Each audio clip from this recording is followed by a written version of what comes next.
We're gonna go ahead and get started. Let me make sure I got mine. Oh, yeah, we're good to go. Alright, 3, 2, 1, go. Already seen the question in chat, hey, if it's 100%, how are you gonna only have 3 hearts?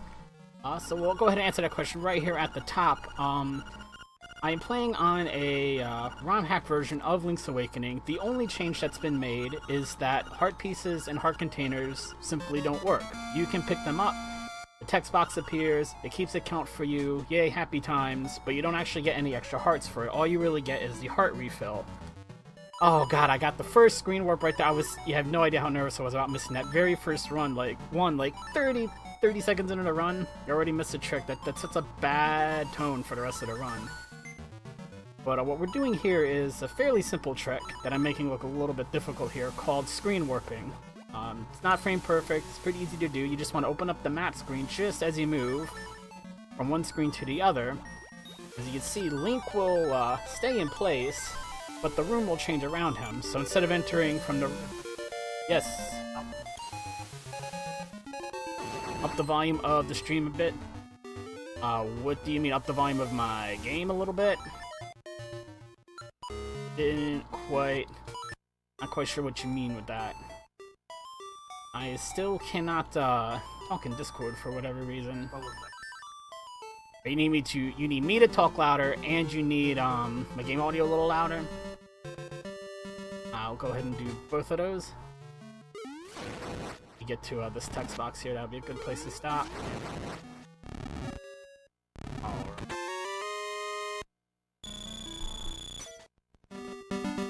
That game should be a little louder. I'm just have to get a little bit closer here. There we go. I'm gonna have to get a little bit closer to my mic because that is capped out. What I wanted out of that cave I went into, we're gonna see that quite a few times. I picked up the 50 rupees there because we have to keep a rupee count going. I also made sure to kill the 3 slimes so that this glitch I'm doing right now works the way I need it to. This is the Tunnel World, the Doghouse glitch. It's got a couple of different names, but the key point is that staircase I just went through doesn't actually work unless you kill 3 enemies before you go in. Every enemy count for the Tunnel World makes it work just a little bit differently. So for the first trip in, we're going to kill 3 enemies. For the rest of the game, it's going to be 6. But every number has the movement rules, the tile rules, all those sorts of things work a little bit differently. I know we're going a little bit quickly here, but I'll get into the jumps and the things like that in just a moment. But the first bit of the run is going to be a fair amount of item collection, including stealing the shovel. There we go.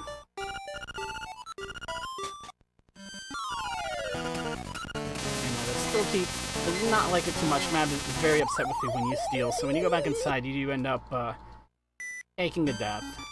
Unfortunately, we can't do a deathless run and get the super hyped up secret ending that's just a couple of seconds longer than the regular ending.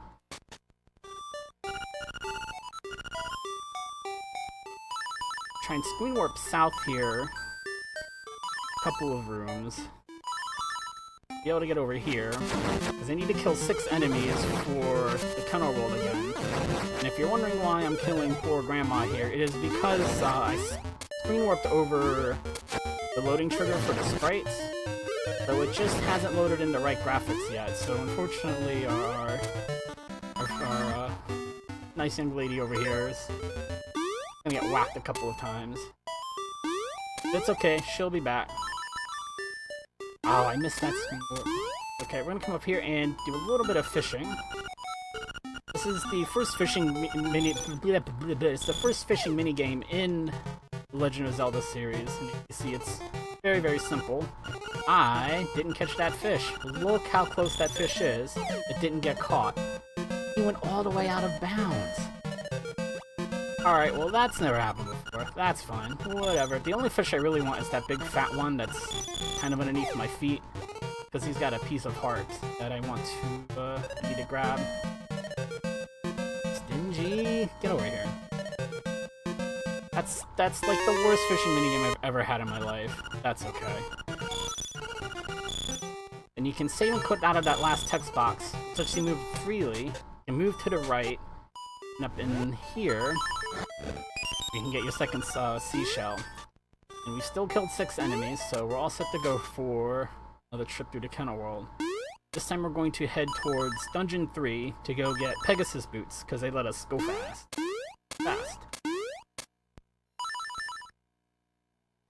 And you can screen warp vertically in the Kennel World. I found a lot of different ways to make the game freeze up by doing that, so I'm not going to be doing that today. I'd hate to run into a random soft lock and have to set up another trip through the Kennel World here. But generally speaking, it should be just fine. I'm over there to grab the Nightmare Key, so we're ready for the boss fight later. Not my screen up here. Come grab the Pegasus boots. I know there's no in-game music. When you pick up the boots, the game does try to. It thinks about playing some music, but it's very, very, very glitchy music.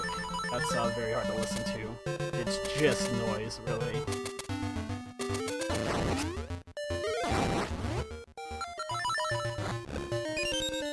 That's Seashell.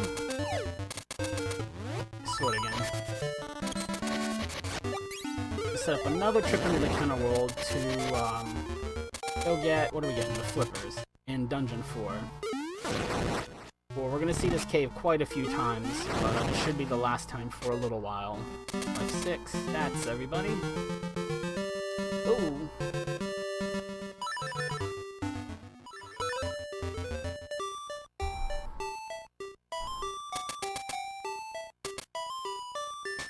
And this time we're gonna head west.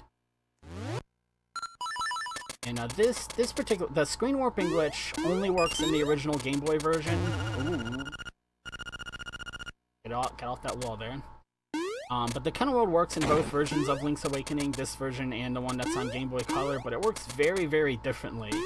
For example, chests in the Game Boy Color version will actually have items in them. It's nice. You could pick up quite a few items that way.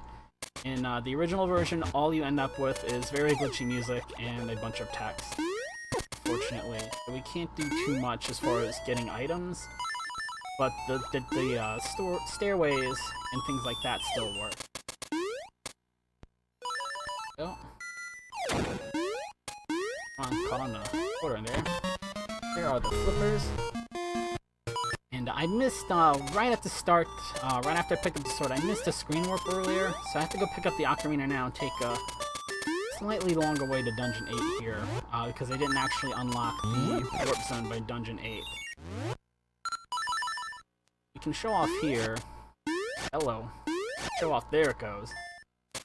If you're able to go out of bounds in this game, you can really do quite a lot of map hopping.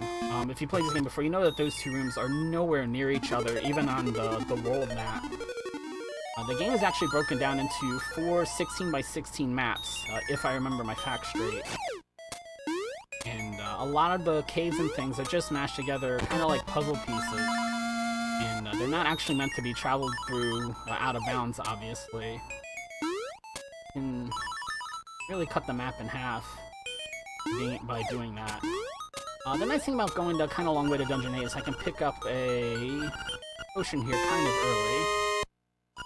Which is nice, because we're going to be stuck at 3 hearts for a while.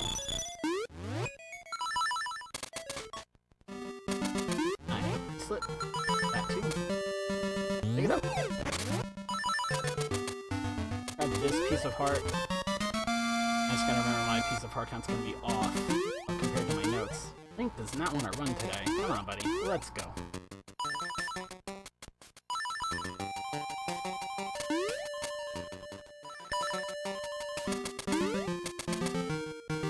In this cave, just in case I missed a screen warp. Screen warping isn't frame perfect.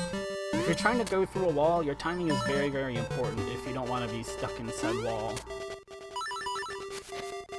But that series of screen warp lets us walk through enough walls to get up to Dungeon 8. The screen warp here, and get this piece of heart. And since I went in the dungeon and left, I can just save and quit back to the entrance there. Save a little bit of time moving around. And of course, Dungeon 8, we're starting off in Dungeon 8 Turtle Rock.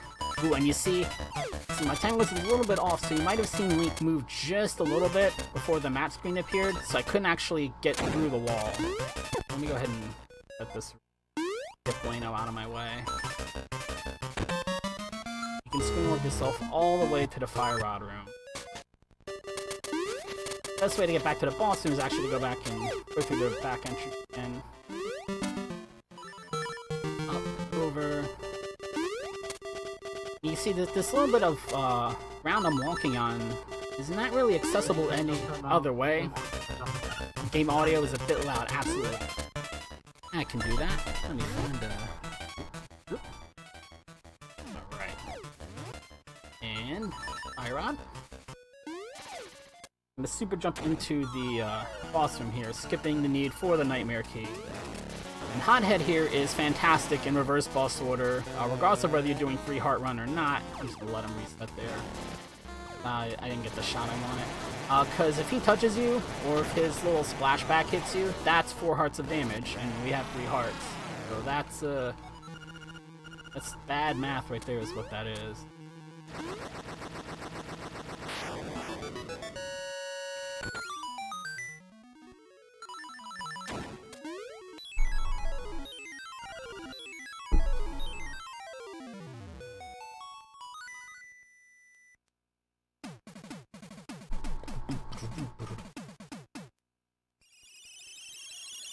You have a fair amount of collecting to do between here and the start of Dungeon 7 as well.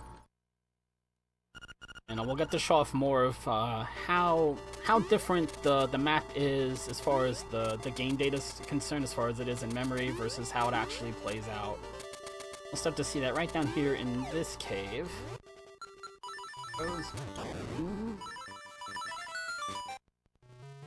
It's gonna look like a weird... It's gonna look like I don't need to do these super jumps. So many super jumps, but you do have to do that to get up here. Because we're up by Dungeon 8, and now suddenly we're in Dungeon 1.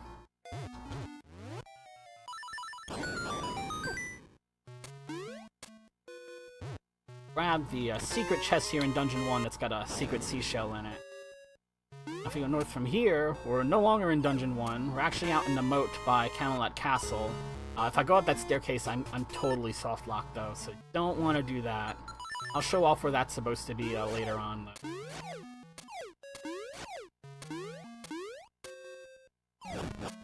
At some point in the run, I'll be able to show off the world map just to show how much of the overworld map we're gonna end up skipping. Here. This is one of the powder.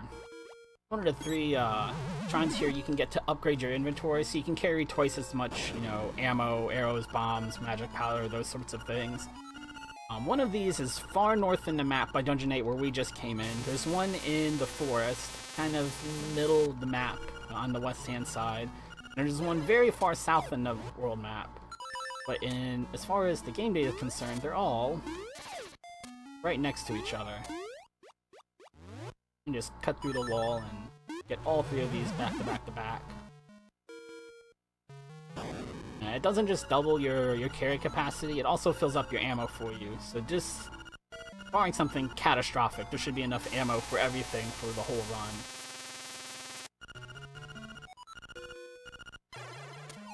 Yeah, he's actually kind of mad that you woke him up from a deep sleep, because, you know, that's always how it is. You woke me up, rah, rah, rah, rah, rah. He wakes up in kind of a grumpy way, so he curses you by making you carry twice as many things as before.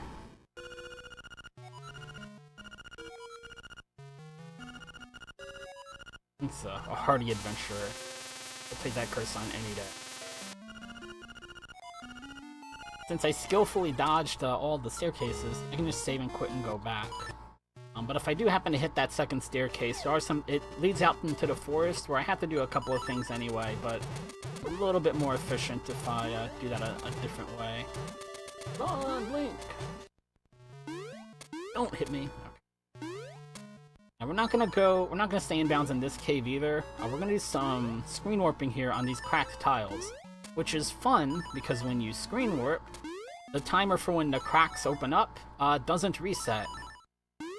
So if you get unlucky, the hole will just open up underneath you, you fall in, and you respawn where you entered the room, which is probably right on top of a cracked tile. So you fall in, and then you just get sad and get to save and quit and go back. I also didn't show off the Rooster Cave room in there. We do all that series of screen warps to skip what's called the Rooster Skip. And when you see the Link's Awakening DX run later, oh, by the way, there's Luigi, one of the few cameos in this game. You'll probably see the Rooster Skip in the Link's Awakening DX run. I'm sure the route has not changed that much where they've cut that particular trick out of it, but that's a pretty crazy trick. But we get to skip all of it because I get to go out of bounds, so neener. Don't have to worry about it. That was a little early. That should be good. And we're going to see a room that looks like that quite often. That's kind of a generic placeholder. The devs couldn't fit a cave in there, so they just put in a generic room. There, I might... Okay, I ate my potion. Rip the potion. I gotta head out to the forest here. I've changed the route recently, so I kind of remember to do things a little bit differently here.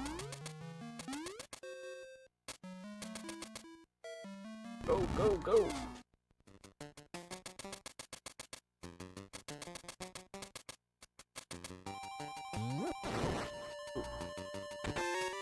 Grab this seashell, and then I'm actually going to... Wow, bonk. I'm actually going to take the time to come up here and save Tyrion from being a raccoon. We have to watch this little bitty cutscene to do it, but since I've done that, I can now go back to town and learn Marin's song. The alternative is a very, very roundabout way, and because of the way that event triggers work when you beat this game backwards, I actually couldn't learn Song 1 until I beat Dungeon 2. I have to go all the way, instead of going to Dungeon 1, I have to go to the complete opposite side of the map and do this long series of long side quests. It's a big mess. But I can just go back now and learn it now, provided I change him back into a human. And since we screen warped into town, Marin kind of turned into a moblin. She'll be alright. Moblin has a wonderful singing voice. Is that Mario? I'm glad you picked that up. I didn't think it was Mario until I read on maybe the cutting room floor or something that it actually was supposed to be a Mario cameo, but now I kind of can't unsee it. Yeah, there are a lot of cameos in Link's Awakening. It wasn't actually being developed at first for like an officially released game. They were just kind of seeing, oh, what would a Zelda game on Game Boy look like? They were having a ton of fun with it, so we're gonna see a couple more cameos in this game from when they were just kind of, you know, having fun making a game. And it wasn't until later that it got an official, you know, actual budget, an official release cycle, things like that. So we did see Luigi. Mario's in the game. Princess Peach is in... I don't know if she's in both versions, but she's in at least one of the versions of the game. We're gonna see Wart later, or at least most of Wart. Possibly just his... probably just his head. And in Dungeon 7 we're gonna see a couple of cameos as well. But we're about to get there, so I can save it. A minute or two. Split.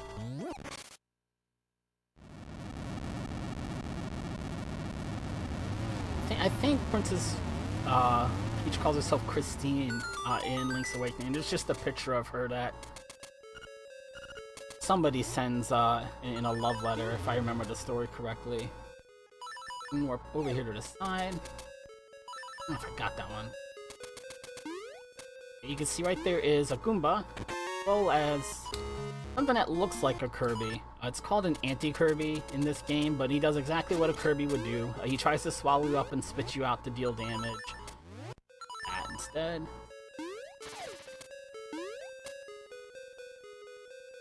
We'll see Paragoombas later as well. There are Thwomps and Thwimps.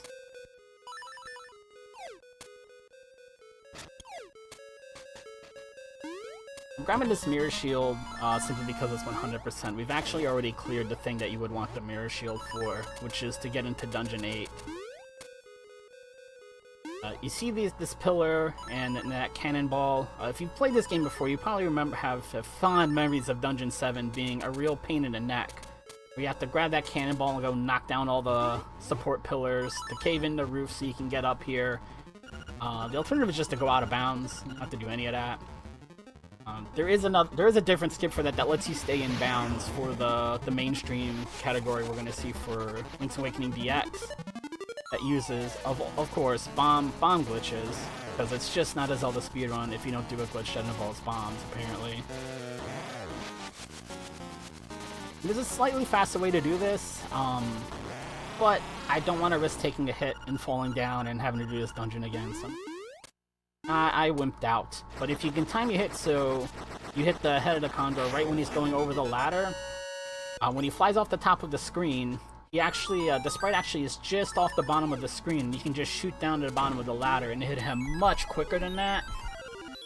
But I wimped out. I apologize. I just have bad luck doing it. I can't get the timing down. And when it goes really well, it looks awesome. And then when it goes as badly as it does for me, you just look silly. But I think they actually use bombs in the DX version for that boss fight. Okay, I'm at 7. At 7, I should be 1 ahead. I will not 1 ahead. Oops. Or am I on seashells? We're good on seashells. Trying to figure out how I would have already missed a piece of heart. I'll worry about that. I'll worry about that later. I get one more screen warp here. Cross the water. And you see that one little patch of grass right here that you can't access unless you screen warp to it. I'm gonna take advantage of it. I was swimming. If you're ever missing exactly one piece of heart in this game, it's almost always this one. It's pretty well hidden. And that staircase right there is where that secret seashell is after I said, we had left Dungeon 1 and we're in the moat somewhere. That's where you end up soft-locking if you go up that staircase. Oh, I got both of those. That was nice. Screen warping in the water. It's the same trick, but the timing's just a little bit differently because you're a little bit different rather, because your speed and momentum are not the same as they are on the ground.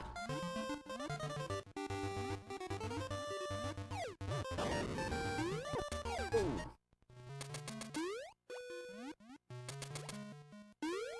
Actually going to go out of bounds here to go to the back entrance for Dungeon 6, where there's 100 rupees waiting for us, as well as a secret seashell. You see the caves turned into the upgrade shrine, turned into another cave. Now we're in Dungeon 6. The staircase is going to work, and I'm going to show off something here too. We just opened up a chest that's in Dungeon 6. When I go back inside, that chest is actually open, which I am pointing out simply because the one glitch we can't really use for 100% is that we cannot duplicate items. So, the chest that I opened up earlier, that was the secret one in Dungeon 1 with a seashell in it, it really is opened in the real Dungeon 1, so I couldn't go and grab an extra seashell that way. Ooh.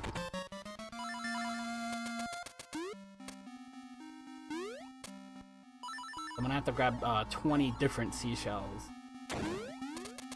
Oh my gosh, I almost made that. I missed that a little bit. Be a little bit laggy on the screen while I fix this. Oop. We're gonna get into the boss. Ooh, no, I'm still not close enough. Okay. Come on, that'll do it. I'm gonna take damage here, though. That gets you into the boss room. 1, 2, and you can see, thanks to the screen warping, I kind of took an elephant statue in here with me. The elephant statue is going to be okay, but if you screen warp and actually drag an enemy into a boss room with you, the doors don't open until you clear out the enemy. And if it kind of spawns a little bit out of bounds, that can be a little bit troubling, trying to get to it to actually kill it. But the statue is not coded as an enemy, so doors should open up as soon as I pick this up. Yeah.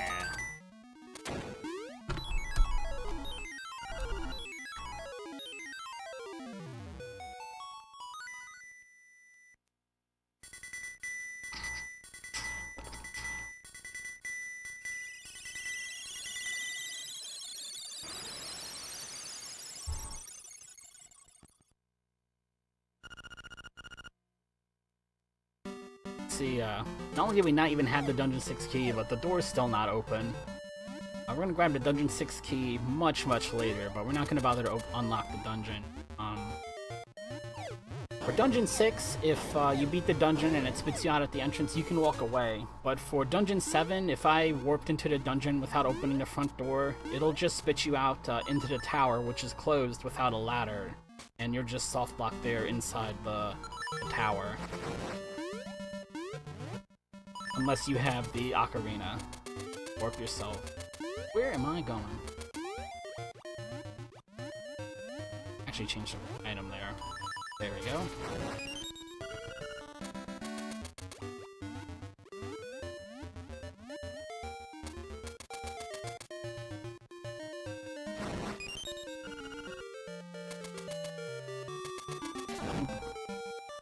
That was way too early.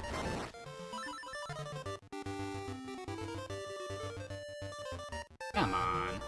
There we go. You can see you can screen warp and make the statue move a little bit too.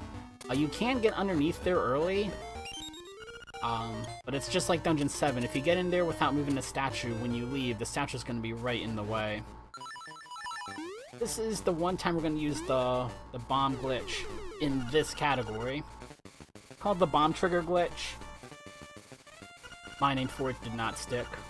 A high explosive scene starter, which makes it Hess, because I think every Zelda game could use a cool bomb trick that's called a Hess, but that name didn't stick, just like shack jumping, that name didn't stick either. But bomb trigger glitch occurs when you drop 2 bombs in a 4-frame window, and for whatever reason the game thinks that that particular column is a bottomless pit, which makes it very easy to drop as many bombs as you need. You can just mash the bomb button until like you get it. And when you do that, the game starts playing whatever special, crazy, random happenstance is supposed to happen on that screen. For there, it's the cutscene where you trade away a fishing hook that I didn't have for the necklace, which I needed. So you can skip most of the trading sequence that way. You can also use that to skip having to do the side quest with Marin from the beach to bring her to the walrus. Oh. You can use that to skip Needing Song 3. You can use it to skip anything involving the ocarina, actually. Well, unless you're doing a 100% speedrun, you totally skip the ocarina, and you replace all of it with bombs. You can also use it in Dungeon 7 to knock down the pillars. Why? Got that one back.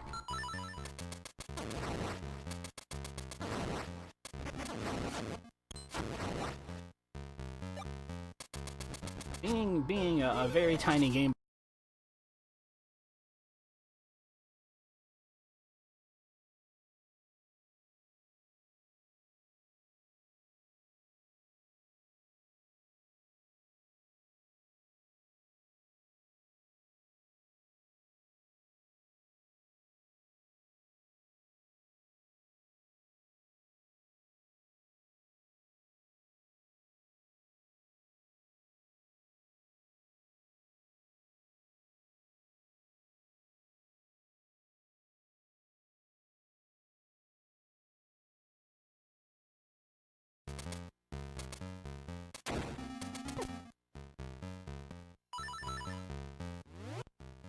let's see if I'm stuck in the wall.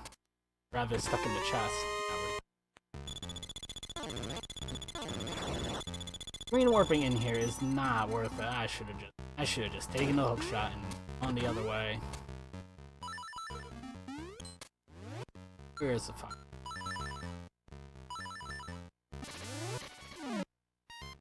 Good. What I did there, and I'll show it off again later on, is glitch with the fire rod. Oof. If you pause the game on the same frame that the fireball is being drawn on the screen, the Game Boy gets stuck on the draw sprite command. It'll just keep drawing fireballs on the screen until it just runs out of poor memory, the poor little console. If you do that right on a screen transition, those fireballs carry with you into the next room, so it can't draw any enemies on the next screen. So for mini bosses, you can even do that for dungeon bosses, you can do that for everything to make them despawn. But for 100% run, if I don't actually kill them, I don't get the heart container at the end. Otherwise you can despawn pretty much everything. That was lame. This boss is very heavy RNG, if you can't tell. He has 8 hit points. Even if I had the level 2 sword and a piece of power, it would take 8 hits. So it's very important that you get in all 4 hits per cycle when you do get a grab. Because you don't want to be chasing him around the room all day.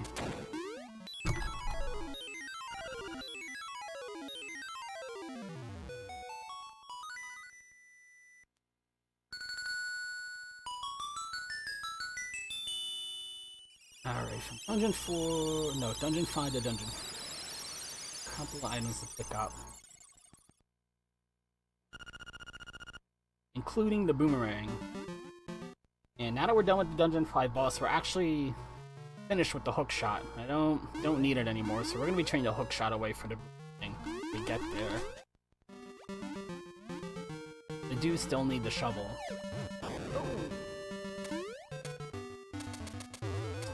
Bonk bonk.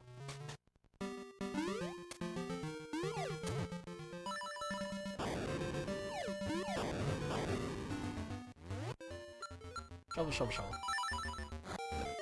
I always get that seashell and the other seashell I have to dig up mixed up.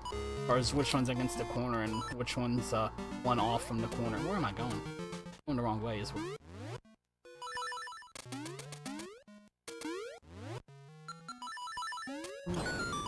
Way too early, Mike. Way too early. There you go.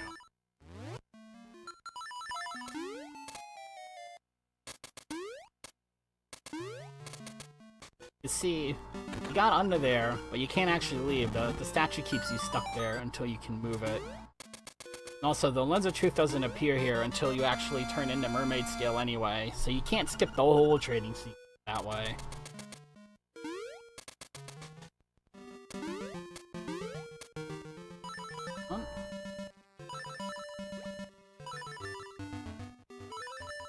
I'm in the water. I'm out of the water.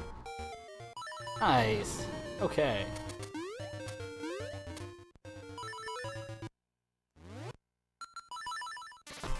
Uh-oh. You can actually kill that guy without the text box appearing, but I didn't have the fire rod equipped. I was not ready. But you can hit him when he's underground with bomb arrows or the fire rod, instead of waiting for him to stick his head up. That's 9. That should be... I feel like I've missed a piece of heart somewhere. I haven't worked out in my head which one it is yet.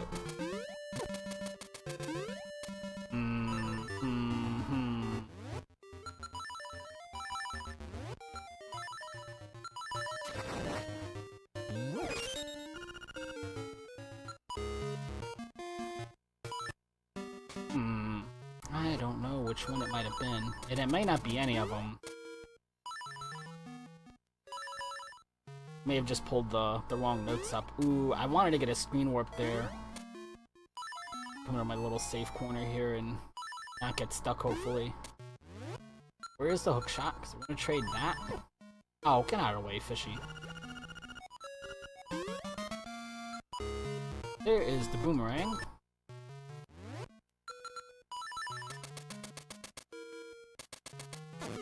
Oh, he fell down the hole. So that doesn't actually count. 1, 2, 3. It doesn't count as a kill if they fall down the hole. Their sprite has to explode on the screen. So, and the same thing goes for the fire rod. If they're on fire, they're not dead yet. You have to wait for the sprite to explode. Oh my gosh. Give me the screen warp. There we go.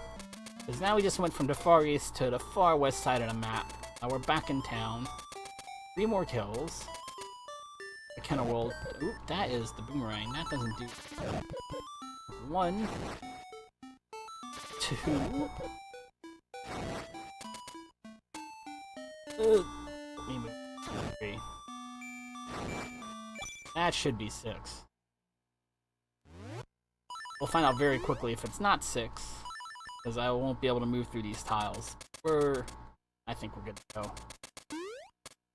I haven't gotten stuck yet. I would have definitely gotten stuck by then. But as far as Dungeon 4 goes, we've already got the flippers, and we're actually going to fall right into the boss room.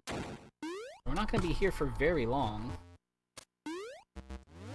I don't think I got that jump right. Nope, I didn't quite get that jump. That's okay. 2, 3, yeah, and the boss is toast. He doesn't take very long at all. Oop. Jump button, jump button. If you make that jump and kind of clip into the right-hand block there, you get what's called a quick dive, and you just fall right through the water. I just missed it by a little bit.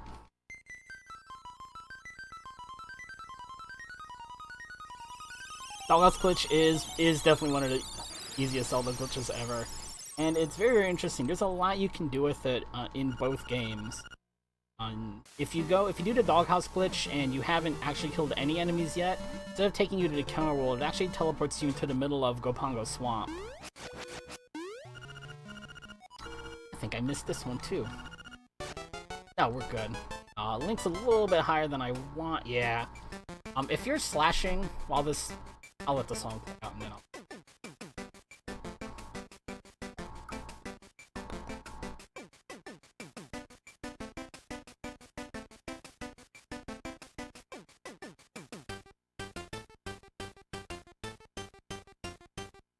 Ooh. If you're slashing when that little bit of text starts, you can actually move Link around 1 pixel at a time like that while the song is playing. Let's actually move that little bit closer to the entrance. It saves you a very minute amount of time. Right, I want to grab another cookie. I should have plenty of rupees.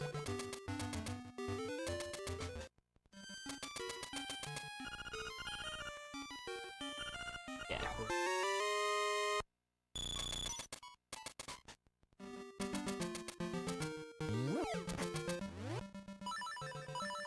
Oh man, that ocarina is such a lousy thing to have in the menu.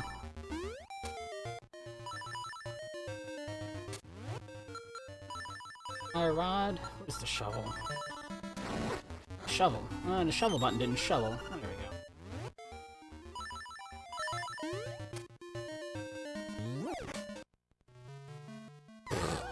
I totally forgot where that staircase was. I have no idea where I was going there. Just walked right into the hole. That's 10. I guess I wasn't 1 ahead like I thought I was, because I know where the last 2 are, so we're okay on pieces of heart. Ooh, let's see. If you get your...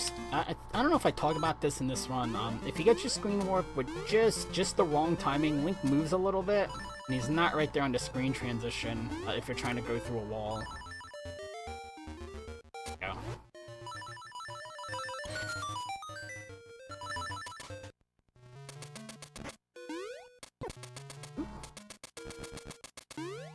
Now, if I move to the left, I end up in a phone booth where I'm going to fall to my death.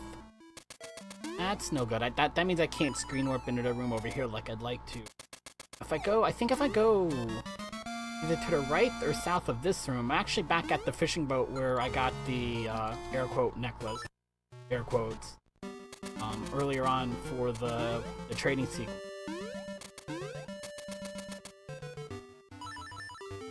Which can be a pretty handy shortcut. Unfortunately, when I do that, for whatever reason on console, I can't actually get the bomb glitch to work that way. So I haven't been able to use it in a run. There we go.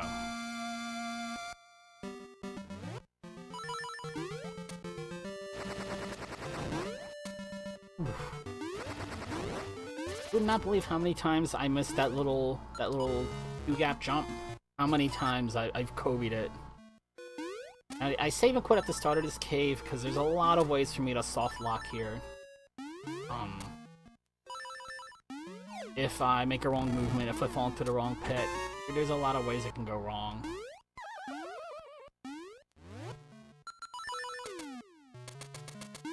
Going south of this cave puts you in Dungeon 7, of course, and obviously the tile set's not correct, but if I hadn't fought the boss in Dungeon 7 yet, he actually would spawn in with the music and the text and all of that, and you could actually fight him there, but I'm not sure what happens if you do. Where am I on seashells? We're good on seashells. So here is Wart. More precisely, here's about half of Wart, half of the time. And another amazing song off the Link's Awakening soundtrack.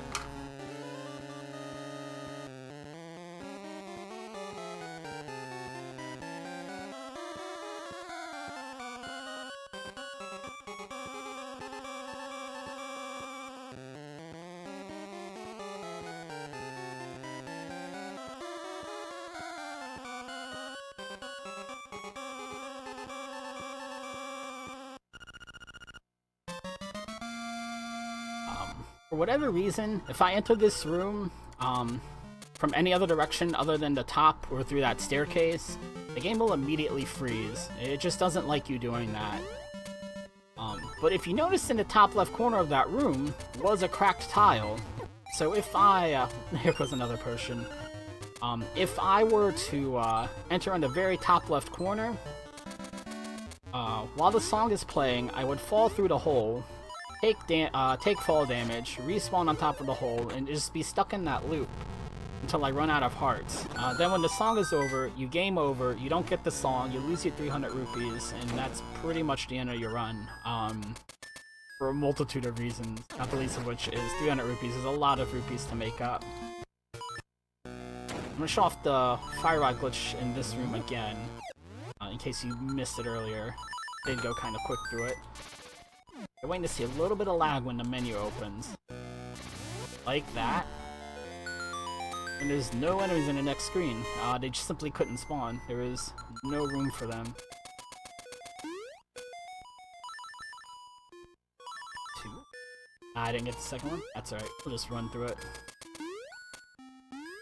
And I've already got all the keys I need for this dungeon. Use the first one there.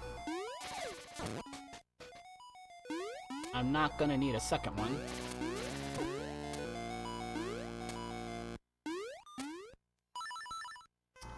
Rather, I'm not going to need a third one, rather. Because you can do what's called a I completely missed it. Flock skip to get through this key block. If you're holding diagonally when that text box appears... Oh! I could've got that a little bit cleaner. But, got it.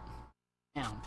If you're holding diagonally when that text box appears, it gives you just enough frames of movement, you punk, to get through there without needing the key. You can just squeeze yourself through the corner.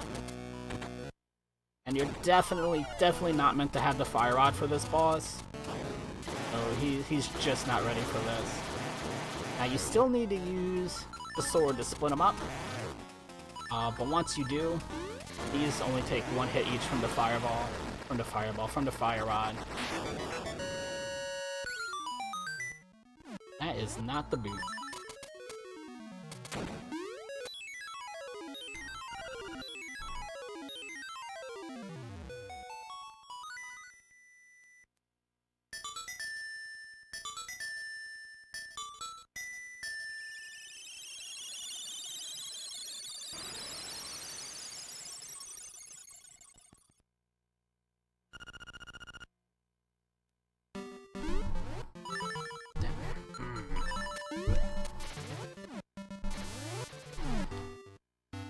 If you're wondering why I'm despawning that room, it's because the owl is out there ready to congratulate me for beating Dungeon 3 and telling me that I need to go to Dungeon 4 next, which is very helpful of him, but wastes a ton of time.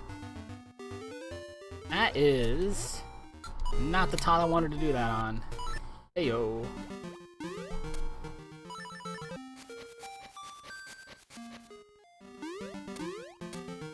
Alright. Let's line this up. Hey, there we go. Not stuck on a donut block.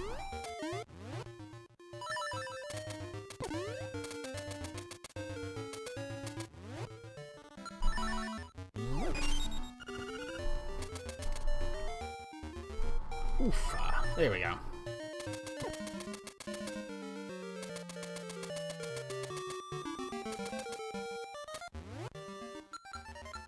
Where is the fire rod? I am so bad at my menus. It's such an important part of the run, is getting your menus down. And trying to keep track of where they all are. I'm gonna be really upset if that's 19. I'm gonna be very upset if that's 19, but that should be 20. Yeah! Huzzah! I didn't miss anything! I know where our last piece of heart is. We're done with the seashells. And as I'm picking this up, you're probably, if you know this game really well, you'll know that there are 26 seashells. And I've only picked up 20 of them. And that is another rule set to find that the community decided that you only need the 20 seashells. Now that I have the level 2 sword, the last 6 seashells no longer exist. So I can't pick them up. I've picked up all of the seashells that I possibly can. I'm gonna go ahead and despawn that owl. I forgot he was there. Yep. Also, when you go in reverse... Come on now. When you go in reverse boss order, certain seashells actually can't be picked up because you can't actually start the side quests for them. And the game just doesn't flag the quests correctly. I've already picked up that shell. What am I doing? I'm back at the start of the game in my head here. Let's go back and pick up our first 3 seashells all over again. No, let's not do that. 4, 5, 6. Back to the kennel world.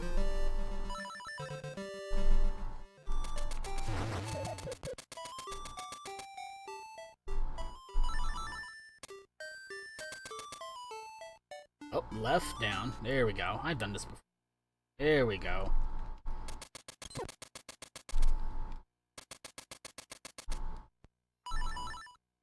And I'm actually trying to get into Dungeon 2, which is what all of these rooms are actually from. They're all from Dungeon 2, but I have to get there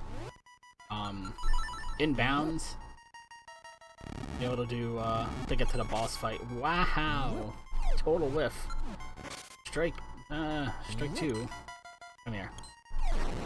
Hi. There we go. Oh. There we go. Okay. You have to defeat the enemies in that room in a certain order to make the chest spawn. Otherwise, I could use the fire rod in that room. But the fire rod kills everything at the same time. So that's not. Oh wow, I might game over here if I'm not careful.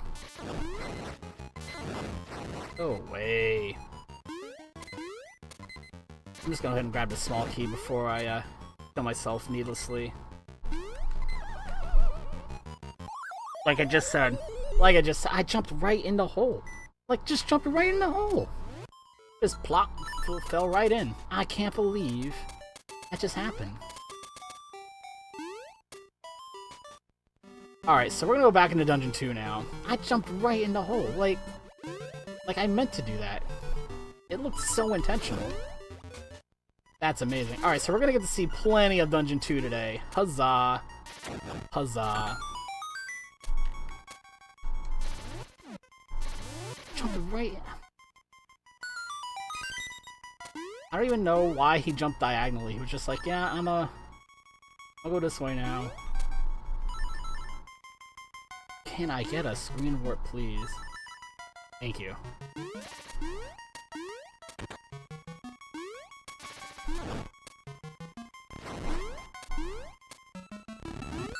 Alright. I'm not even gonna risk it. Oh, house phone. Hey.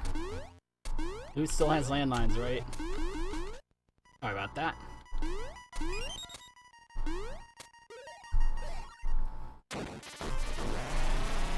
Ah, fell in the hole. Alright.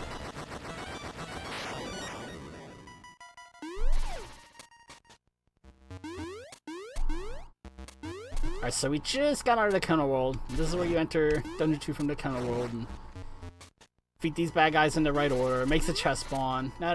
We're right back where we just were. No big deal. Give me the screen warp that I want. Thank you. Oh, now I'm jumping in the air.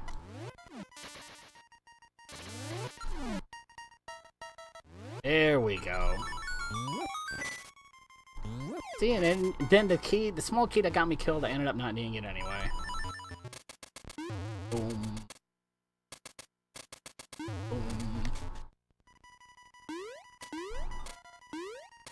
And you can actually do a tricky jump to, you just say you don't have to walk all the way around, but, considering my jumping prowess thus far, I'll go ahead and take the... I'll just jump around. Gotta know your limits sometimes. Mad Clown has way too much health for a level 2 boss, in my opinion. There are a lot of different phases, but we're gonna skip all those phases. By throwing him while we're kind of halfway in the wall here, that immediately breaks the bottle, and skipping 2 extra cycles. And if you use the fire rod to knock him back into a bomb, that finishes out the last phase. That's gonna be it for the Mad Clown here. Is the Ocarina. I finally want the Ocarina. There we go. That's Dungeon 2.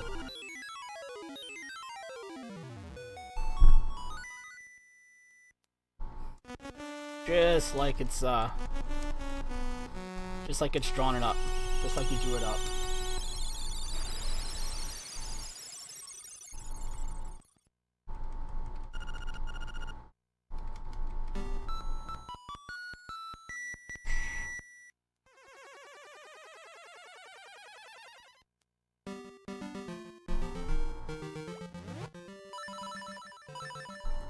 If I didn't have Song 1 already, this is where I'd have to go and get it.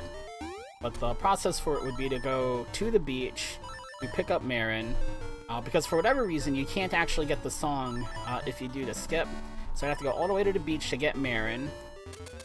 I'll bring her to the animal village, watch the long cutscene with the walrus, then go back and talk to her, and then I have to go all the way from there, all the way back to Dungeon 1, down by the beach. It'd be a very long and arduous process. But we've already got it. We already got Song 1 earlier. So we're good to go. We're right to Dungeon 1. Right to Dungeon 1. Alright, you know what, dude?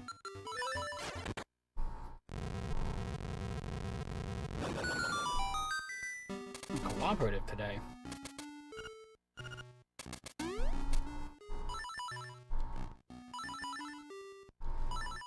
I think I missed it. I did. Okay. One more try. Third time lucky. Hey, there it is. There's the Nightmare Key. You can actually screen warp into the boss room in this dungeon, but the game likes to freeze up if you do that and you haven't opened up the door. And then yesterday, I managed to do it without soft locking the game, and I have no idea how I did it, so I can't actually replicate it. But it's the first time it ever didn't freeze when I accidentally didn't open up the door. But I did still have the key, so that may be part of the trick here. We'll go ahead and open up the door. Don't take any chances. He also goes down in one hit if you spin slash him with the level 2 sword. You're definitely not meant to have that yet. The game is not balanced around you having that.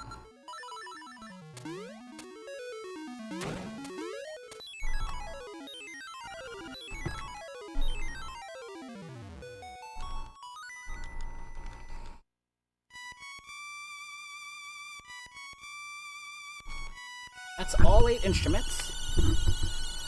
All that's left is to pick up the last few items, and then head to the Windfish Egg.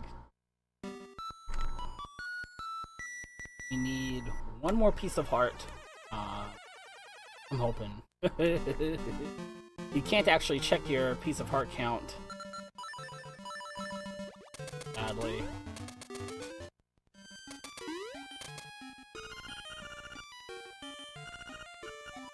And I wouldn't grab this potion if it wasn't a marathon event, but that'd be a really lousy way to finish the run, is with an untimely death in the boss fight.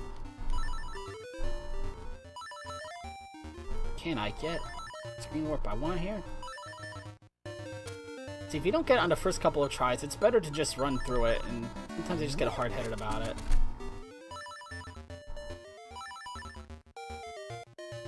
Link. Do the thing, buddy. Thank you. But all the items that we're missing are actually right here in this house. We're not actually going to leave this house for the rest of the game. See, there is our last piece of heart. This is actually the first one you're supposed to find in the game at the bottom of the well. But I'm going to save and quit so we don't have to walk all the way back to the front door here. Now we need the Dungeon 6 key, which is also on this map. It's a little bit further away. That's what I want. And now we're in the Armo Shrine with the Fire Rod. And even though we don't need to open up Dungeon 6, I still gotta pick it up so I have all the items.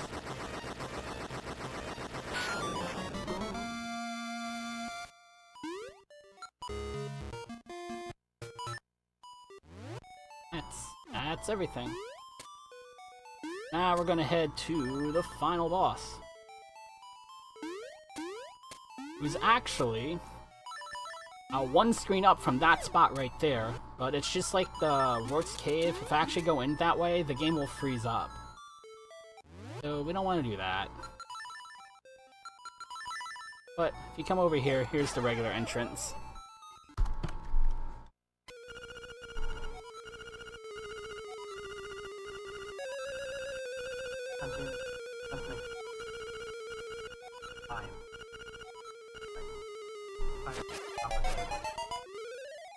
Sounds good. Alright, let me get this. Let me get this quick kill. Try to at least. Oh, come on. Alright. I got one hit in. I didn't get the full combo down, as you'll see, because it'll only take 1 or 2 hits from the powder. But that quick kill looks exactly like it did on the screen. You kind of just time your slash correctly and wiggle your sword around in them. There's a couple different ways to do it, but that's the way that I learned, is you just kind of go wiggle, wiggle, wiggle, wiggle, wiggle. And the gods are kind to you that day. You can actually take out the blob without needing the powder at all. That leaves you up the next phase here. We've seen this minigame in so many Zelda games. The first 2 hits are free. After that, it's a 50-50 chance whether or not you can actually reflect the energy he's throwing at you. Come on, come on. Oh, I got 0. Look at that. I got 0 fakes. That gives us Moldorm. I got that quick kill. Oh man, the practice paid off this morning. Huzzah! You can kind of just stun lock him there and slash away at him. Ganon goes down very, very quickly to the level 2 boots, the level 2 sword with boots. After that is that goes down to a single spin slash. Actually, I'm gonna switch those around. And a Creature of Habit. That leaves us with Bethel. He goes down to 16 arrows to the eyeball, which is pretty easy. He goes down to 16 bombs if you're just a crazy masochist. He also goes down to 1 hit from the boomerang. And time is going to be when the screen fades to white when I climb up the ladder here. Once you get past the Aghanim rather, the phases go down really, really quickly in this boss fight. I forgot to do the thing. 3, 2, 1, and time. Just underestimate. At least on my side of just underestimate. Even having to do Dungeon 2 twice. That is Link's Awakening. 100% first boss order. And what a run this was. Like, I had a hard time keeping up. Again later on in the marathon. And what a run this was. Like, I had a hard time. Sorry, I was interrupting you. It can be trick after trick after trick in some places, and especially in that last boss rush, the phases go down really, really quickly when you get all the quick kills. It looks so good. But we're going to see this again as the Game Boy Color version in a very, very different category. No out of bounds, no save and quits, no wrong warping, which is pretty much everything I did in this run. So it's going to look very, very different and use a completely different set of tactics and techniques. They're very different. You want to watch both of them. They're not. You're not going to be watching the same game twice. That's for sure. All right. Thank you, MyOhMyke. I really had a blast. He finishes with a spot-on time of 59:02.